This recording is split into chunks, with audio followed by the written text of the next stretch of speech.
नमस्कार बच्चों, ई हिंदी शाला में एक बार फिर से आप सभी का स्वागत है।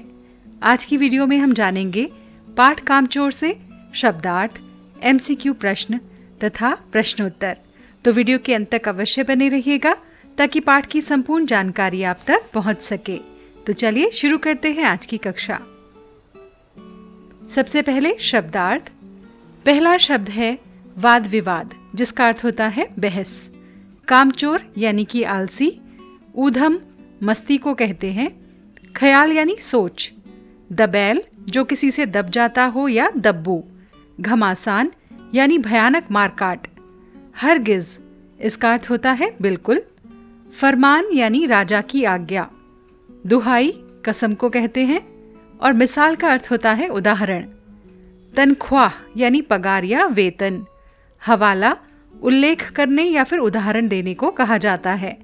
बच्चों, इसमें अक्सर आप देखेंगे तो ज्यादातर शब्द अरबी फारसी के हैं, यानी उर्दू के शब्द इसमें प्रयोग में लाए गए हैं।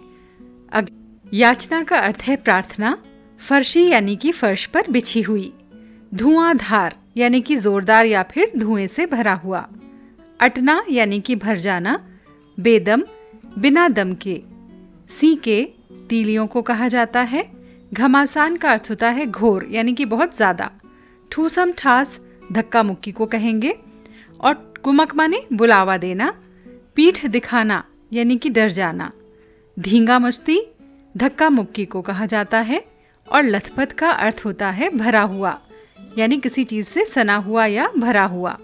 तो बच्चों, ये थे इस पाठ पर आधारित शब्दार्थ।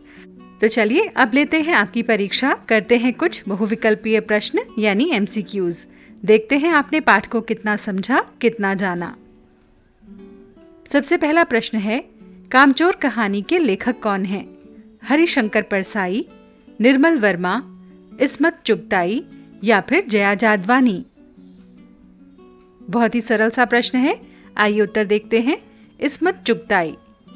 आखिर ये मोटे मोटे किस काम के हैं? ये कथन किसके लिए कहा गया है? नौकरों के लिए, पड़ोसियों के लिए, घर के बच्चों के लिए या फिर घर के नौकरों के लिए? उत्तर है घर के बच्चों के लिए। काम करने के लिए कौन तैयार हो गए? नौकर, घर के बच्चे, माता पिता या फिर चाचा? उत्तर है घर के बच्चे। अगला प्रश्न, बच्चों को काम करवाने के लिए क्या लालच दिया गया? वेतन का, नए कपड़ों का, दावत में ले जाने का या कहीं घुमाने ले जाने का? उत्तर है वेतन का, यानी उन्हें तनख्वाह देने का लालच दिया गया था।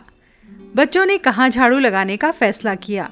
घर में, आंगन में, घर के बाहर या फिर हर जगह? उत्तर है आंगन में। बच्चे किससे सफाई में जुट गए? मतलब किस चीज से सफाई कर रहे थे? सीकों से, झाड़ू से, पोछे से या फिर कपड़ों से? उत्तर है झाड़ू से। आपको याद आ गया होगा, झाड़ू की तीलियां अलग अलग हो गई थी इसी छीना झपटी में। अगला प्रश्न देखें। नल का पानी बर्तन में नहीं जा रहा था क्योंकि नल में पानी नहीं था, नल खराब था, बर्तन टूटे हुए थे या आपस में धक्का मुक्की होने के कारण ऐसा हो रहा था? उत्तर है आपस में धक्का मुक्की होने के कारण। भैंस का दूध निकालने के लिए कितने बच्चे पिल पड़े? 2 बच्चे, 3 बच्चे, 4 या फिर 8? उत्तर है 4। इनमें से कौन कुमक में शामिल नहीं था, यानी किसको वहां प्रस्ताव नहीं दिया गया था? मामा को, मौसियों को, बहनों को या फिर चाचा को किसको शामिल नहीं किया गया था? उत्तर है चाचा को। अगला प्रश्न, बच्चे ने नल के पास किसको हथियार बनाया? डंडे को, कोहनियों और बर्तन को, टहनियों को या फिर पत्थरों को? उत्तर है कोहनियों और बर्तनों को। पहले कोहनियां चली और फिर बर्तन। अगला है, बच्चों को नहलाने के लिए नौकरों को किस हिसाब से पैसे दिए गए? 50 पैसे प्रति बच्चा, 4 आना प्रति बच्चा, 1 रुपया प्रति बच्चा या फिर 10 पैसे प्रति बच्चा?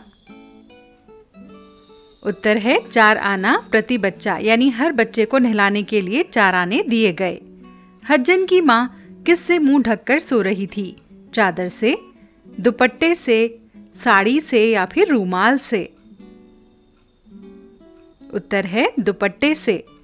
अगला प्रश्न, घर के बच्चों को क्या माना जाता था? शैतान, समझदार, कामचोर या फिर ईमानदार? उत्तर है कामचोर। किसके सपने देखते हुए बच्चे काम करने पर तुल गए? कौन सी ऐसी चीज थी? खाने के सपने, खेलने के, तनख्वाह के या फिर सोने के सपने? उत्तर है तनख्वाह के सपने लेते हुए वो काम करने पर तुल गए। पानी लेने के लिए कौन नल पर टूट पड़े? माता पिता, घर के बच्चे, घर के नौकर या फिर सभी? उत्तर है घर के बच्चे। अगला प्रश्न देखते हैं। बच्चों ने भैंस के पिछले 2 पैर किससे बांध दिए? चाचा जी की चारपाई के पैरों से, खूंटे से, झूले से या फिर इनमें से किसी से भी नहीं? उत्तर है चाचा जी की चारपाई के पायों से। भैंस को बांधने के लिए रस्सी कहां से लाई गई? छत से, चारपाई से, झूले से या फिर छप्पर से? उत्तर है झूले से। चाचा जी की चारपाई किससे जा टकराई? भेड़ों के झुंड से, पानी के ड्रम से, दीवार से या फिर बच्चों से? पानी के ड्रम से। बिल्कुल सही जवाब है आपका। आइए अब देखते हैं अगला प्रश्न। हज्जन मां मारो मारो कहने लगी क्योंकि वह डरावना सपना देख रही थी। उन्होंने समझा कि भेड़ें हैं, उन्होंने भूत समझा, उन्होंने समझा कि चोर डाकू आ गए हैं। क्या कारण था? उन्होंने समझा कि चोर और डाकू आ गए हैं। भेड़ों को पीटने पर कैसा लगता है? जैसे रुई के तकिए को पीट रहे हैं, जैसे पत्थर पर चोट कर रहे हैं, जैसे कीचड़ में डंडा मार रहे हैं या फिर जैसे धूल में लाठी मार रहे हों। कैसा प्रतीत होता है? उत्तर है जैसे कि रुई के तकिए को पीट रहे हों। तरकारी वाली की तरकारियां कहां चली गईं? वो बिखर गईं, सूख गईं, लूट ली गईं या फिर भेड़ों के पेट में चली गईं? बहुत ही सरल सा प्रश्न है। भेड़ों के पेट में चली गईं। बिल्कुल सही जवाब। आइए अब देखते हैं अगला प्रश्न। तरकारी वाली तोल तोल कर रसोइये को क्या दे रही थी? भिंडी, लौकी, प्याज या फिर मटर की फलियां? उत्तर है मटर की फलियां। पेड़ों में पानी देने के लिए क्या चीज नहीं ली गई? तसला, जग, भगोना या फिर लोटा? उत्तर है जग। जग का प्रयोग नहीं किया गया था। हज्जन मां कैसे सो रही थी? मुंह खोलकर, खर्राटे ले लेकर, दुपट्टे से मुंह को ढककर या फिर चादर तानकर? दुपट्टे से मुंह को ढककर। अभी पिछले प्रश्न में भी हमने इसी तरह का प्रश्न किया था। आइए अब देखते हैं अगला प्रश्न। बच्चों को खाना न मिलने की धमकी क्यों मिली थी?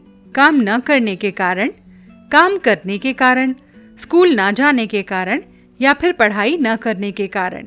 कौन सा कारण था? काम न करने के कारण। जब एक साथ कई बच्चे दूध निकालने लग गए तब भैंस ने बाल्टी को लात क्यों मार दी? वो दूध नहीं देना चाहती थी, तो इसके कारण भैंस बिदक गई थी, भैंस की आदत ही ऐसी थी, या उसका बच्चा उसके पास नहीं था इसलिए उसने लात मार दी? उत्तर है भैंस बिदक गई थी, यानी वो थोड़ा डर गई थी इसलिए। चाचा जी के ऊपर जब पानी छलककर गिरा तो उन्हें क्या लगा? बहुत अच्छा, बहुत बुरा, आंधी तूफान आ गया है या उन्हें पता ही नहीं चला? उत्तर है आंधी तूफान आ गया है। बच्चों, ये थे इस पाठ के एमसीक्यू प्रश्न। आइए अब देखते हैं पाठ से संबंधित अन्य प्रश्नोत्तर। कुछ प्रश्न हैं जो कि अलग से आपको कराए गए हैं ताकि परीक्षा के समय आपके काम आ सके। सबसे पहला प्रश्न है, कहानी में मोटे मोटे किस काम के हैं? किन के बारे में और क्यों कहा गया है? आइए उत्तर देखें। इस कहानी में मोटे मोटे किस काम के हैं घर के बच्चों के बारे में कहा गया है, क्योंकि वे घर के कामकाज में जरा भी मदद नहीं करते थे। उस घर में नौकर चाकरों की कमी नहीं थी। बच्चों को अपना कोई भी काम करने की आदत नहीं थी। वे काम को हाथ लगाना तो दूर, उठकर पानी भी नहीं पीते थे। बस खा खा कर मोटे हो रहे थे। बच्चों के ऊधम मचाने के कारण घर की क्या दुर्दशा हुई, आइए जानते हैं। बच्चों के ऊधम मचाने से घर अस्त व्यस्त हो गया, यानी सब कुछ बिखर गया। मटके सुराहियां इधर उधर उड़क गए। घर के सारे बर्तन बिखर गए। घर में धूल मिट्टी कीचड़ का ढेर लग गया। मटर की सब्जी बनाने से पहले भेड़ें उसे खा गईं। मुर्गी मुर्गियों के कारण कपड़े गंदे हो गए। इस कारण से पारिवारिक शांति भी भंग हो गई। अम्मा ने तो घर छोड़ने का भी निर्णय ले लिया। अगला प्रश्न देखें। या तो बच्चा राज कायम कर लो या मुझे ही रख लो, अम्मा ने कब कहा और इसका परिणाम क्या हुआ? आप सभी इसका उत्तर जरूर जानते होंगे। चलिए देखते हैं। जब बच्चों ने घर की दुर्दशा कर दी तो अम्मा ने ऐसा कहा क्योंकि उनका सोचना था कि उन बच्चों से कोई काम नहीं हो सकता।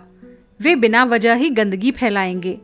उनके मायके जाने की धमकी से अब्बा ने हार मान ली। इसका परिणाम ये हुआ कि पिताजी ने यानी अब्बा ने बच्चों को घर की किसी भी चीज को हाथ लगाने का मना कर दिया, उन्हें हिदायत दे डाली। भरा पूरा परिवार कैसे सुखद बन सकता है और कैसे दुखद, कामचोर कहानी के आधार पर निर्णय कीजिए। उत्तर देखते हैं। भरा पूरा परिवार तब सुखद बन जाता है जब सब मिलजुल कर काम करते हैं। अगर सब लोग अपना स्वार्थ देखने लगे तो वो दुखद बन जाता है। इस कहानी में भी यही दिखाया गया है कि एक संयुक्त परिवार में किस तरह से घर के सभी कामों का बोझ महिलाओं पर है। दूसरी ओर घर के पुरुष आराम करते रहते हैं, जैसे कि चाचा जी खाट पर सो रहे हैं। बच्चों ने तो जिम्मेदारियां संभालने की बजाय दूसरों की नाक में दम कर दिया था। यदि हर कोई घर के काम में हाथ बटाएगा तो उससे किसी पर बोझा भी नहीं पड़ेगा और लोगों में ज्यादा अपनापन बना रहेगा। आइए देखें अगला प्रश्न। क्या बच्चों ने उचित निर्णय लिया कि अब चाहे कुछ भी हो जाए हिलकर पानी भी नहीं पिएंगे? आपको क्या लगता है? आइए चलते हैं, उत्तर देखते हैं। बच्चों के द्वारा लिया गया निर्णय उचित नहीं था, क्योंकि स्वयं हिलकर पानी न पीने का निश्चय उन्हें और भी कामचोर बना देगा। वे कभी भी कोई काम करना सीख ही नहीं पाएंगे। बच्चों को काम तो करना ही चाहिए, पर समझदारी के साथ। बड़ों को उनके काम सिखाने चाहिए और जरूरत पड़ने पर उन्हें उचित मार्गदर्शन भी देना चाहिए। घर के सामान्य काम हो या अपना निजी काम, प्रत्येक व्यक्ति को अपनी क्षमता के अनुरूप उन्हें करना आवश्यक क्यों है? मतलब क्यों जरूरी है कि हम अपनी कैपेबिलिटी के अनुसार काम को करें? अपनी क्षमता के अनुसार काम करना इसलिए जरूरी है क्योंकि क्षमता के अनुरूप किया गया काम सही और सही ढंग से हो सकता है। यदि हम अपने घर का काम या अपना निजी काम नहीं करेंगे तो हम कामचोर बन जाएंगे। हमें अपने कामों के लिए आत्मनिर्भर बनना चाहिए। अगला प्रश्न है, बड़े होते हुए बच्चे किस प्रकार माता पिता के सहयोगी हो सकते हैं और किस प्रकार भार बन जाते हैं, यानी बोझ बन जाते हैं? कामचोर कहानी के आधार पर अपने विचार व्यक्त कीजिए। बड़े होते बच्चे अगर अपने छोटे मोटे काम खुद करने लगे तो वो अपने माता पिता के सहयोगी बन सकते हैं। जैसे स्वयं स्कूल के लिए तैयार हो जाएं, अपने कपड़े खुद बदलें, खाना डालने बर्तन उठाकर रखने में मदद करें, अपना कमरा भी साफ रखें इत्यादि। अगर हम बचपन से ही बच्चों को अपना काम खुद करने की सीख नहीं देते तो वे बड़े होकर माता पिता के सहयोगी न बनकर उन पर भार बन जाते हैं। उनके बड़ा होने पर उनसे कोई भी काम नहीं कराया जा सकता, तो वो उस कार्य को अगर करेंगे तो सही ढंग से करने की बजाय उसे बिगाड़ देंगे, जैसा कि कामचोर कहानी में बच्चों ने सारे घर का हाल कर दिया।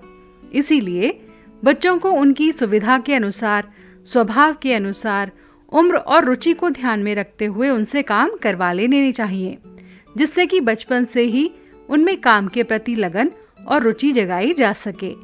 यानी हमें अपने काम खुद करने चाहिए। कामचोर कहानी एकल परिवार की कहानी है या फिर संयुक्त परिवार की, यानी ये न्यूक्लियर फैमिली की कहानी है या फिर जॉइंट फैमिली की?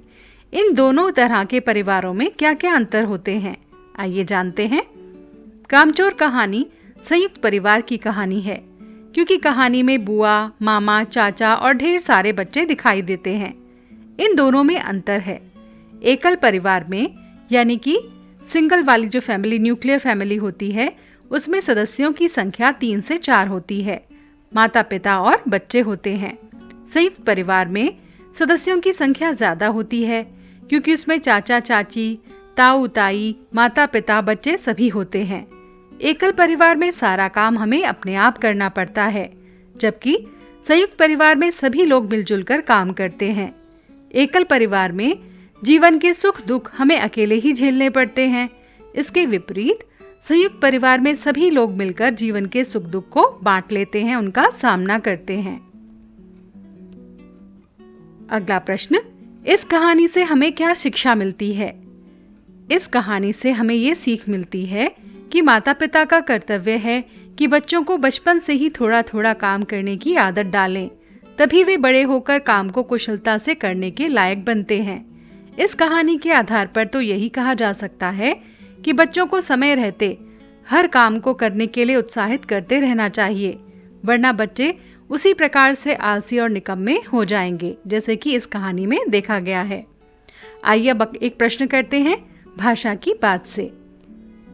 धुली बेधुली बाल्टी लेकर 8 हाथ 4 थनों पर पिल पड़े। धुली शब्द से पहले बे लगाकर बेधुली बनाया गया है, जिसका अर्थ होता है बिना धुली हुई। तो बे एक उपसर्ग है। बे उपसर्ग से बनने वाले कुछ और शब्द हैं, जैसे बेतुका, बेईमान, बेघर, बेचैन और बेहोश इत्यादि। आप भी नीचे लिखे गए उपसर्गों से बनने वाले शब्द खोजिए। प्र, आ, भर और बद। बच्चों, आप जानते होंगे उपसर्ग क्या होते हैं। उपसर्ग वे शब्दांश होते हैं जो किसी भी शब्द के आगे लगकर यानी पहले लगकर उसके अर्थ में बदलाव लाते हैं। तो आइए देखते हैं इनसे बनने वाले शब्द। पहला है प्र। प्र से बना प्रबल, प्रभाव, प्रयोग, प्रचलन और प्रवचन। आ से आमरण, आभार, आजन्म और आगत। भर, भर से भरपेट, भरपूर, भरमार और भरसक। बद, बद से बनता है बदसूरत, बदमिजाज, बदनाम और बदतर। आप यहाँ पाएंगे कि अगर हम इन ऊपर जो इनके सामने उपसर्ग लगे हैं वो हटा दें तो शब्द अलग से दिखाई देने लग जाता है। जैसे बदसूरत में बद हटाने से सूरत निकल आएगा, उसी प्रकार से भरपेट में भर हटाने से पेट, आमरण से आ हटाने पर मरण और प्रबल में प्र हटाने से बल। तो आप पहचान गए होंगे कि किस प्रकार से उपसर्ग लगाकर नए शब्द बनते हैं और उन शब्दों के अर्थ अलग होते हैं। तो बच्चों, ये तो था हमारा आज का पाठ, आज की वीडियो। हमने जाना MCQ प्रश्न, शब्दार्थ और पाठ पर आधारित बहुत सारे प्रश्नोत्तर। आशा है कि पाठ आपको समझ आ गया होगा। सभी प्रश्नों के उत्तर भी आप दे पा रहे होंगे। एक नई वीडियो के साथ शीघ्र ही आपसे फिर से मुलाकात होगी। तब तक के लिए आपसे विदा चाहते हैं। विदा।